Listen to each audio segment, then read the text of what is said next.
PTI.com. Z and Luke were both talking in the dressing room about the persistence and the character of the team helps them in a game like this where Rolison is stopping everything in sight in the second period. You could address what you think that was all about in terms of the persistence and how that helps tonight.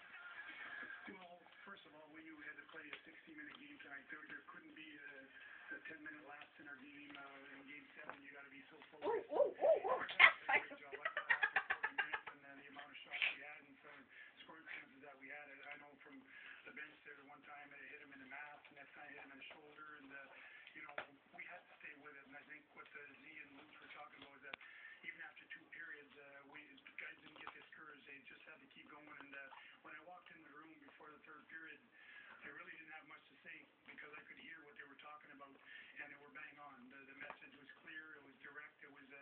It was what you wanted to hear from your players.